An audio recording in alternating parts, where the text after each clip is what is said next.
Alright, hey, what's up? I wanted to show you guys how to make a RAID setup yourself so you can save yourself a bunch of money. So here we go.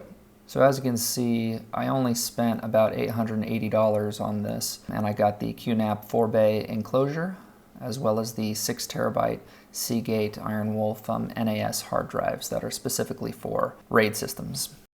You can see it's a good idea because these drives can be about $2,000 for the 24 terabyte 4-bay. So I'm here to show you guys how to set up a RAID system, redundant array of independent disks.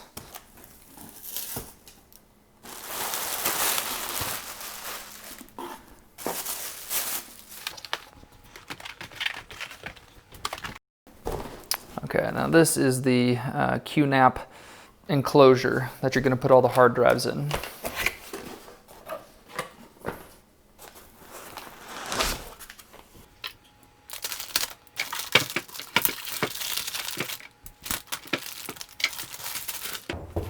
There we go.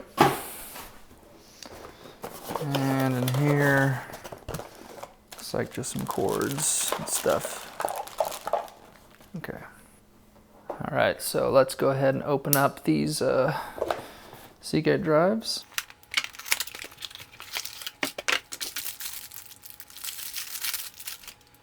So again, these are the NAS hard drives, and that just means network attached storage, meaning they're good for spinning for long amounts of time. They're just good for RAID systems and storage in general. All right, so now we're gonna take each one of these RAID drives and put them in each one of these bay holders. So you got the Seagate drive, you got the little enclosure for it, and then you have some screws here. So what you're gonna wanna do is pull off the siding. And that allows you to slip the hard drive in there. And then you put the siding back on.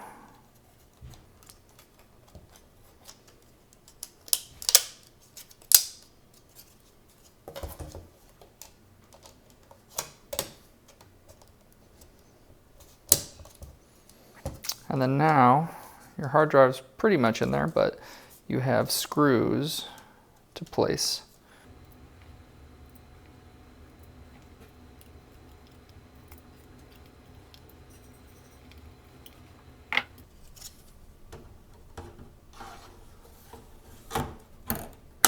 All right, so once you have all 4 of your drives in there, you're going to want to decide what kind of configuration you want. And if you flip it over to the back here, you can see that there is the modes right here. I'll kind of flip it around like that so you can get a better look. And then in the manual, you see it shows you the different ones you can do. You can have individual, JBOD, RAID 0, 1, 10, 5, and I'm not sure what software control is, but I like RAID 5 because that's going to give you, RAID 5 because that's going to give you the most terabytes for the best redundancy, in my opinion. That's just my personal preference. You can do whatever you want. But if you look, in order to do that, we have to have 1 switch to off, 2 and 3 are switched to on. So right now they're all on, and I'm going to take 1, switch it to off, and then it's now in the RAID 5 configuration. So once we plug this in, we're going to hold this set button for 3 seconds, and then after 3 seconds it'll make a beep, and then it'll be configured in RAID 5, and it'll be set that way. Okay, so now you have your hard drive showing up in the disk utility, and you're going to right click, click erase, or you can just do it from here, erase. And I'm going to title this QNAP external, external drive. And the format, you can choose if it's PC, it's going to be one of these. If it's Mac, it's going to be one of these. And exFAT is it's being readable by a PC or a Mac. So I'm just going to leave it on this default Mac setting here because I have a Mac. And go to erase.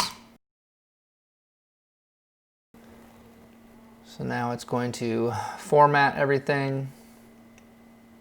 So be careful if you're doing this and you do have anything on those drives because they will be erased.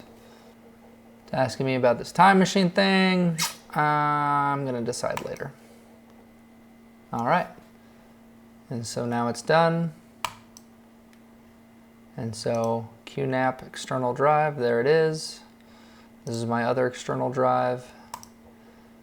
This is my new one. See, it shows I have 18 terabytes out of the 24 because that's the RAID 5 setup. And there you go. So as you can see, it's not that difficult and it'll save you a bunch of money.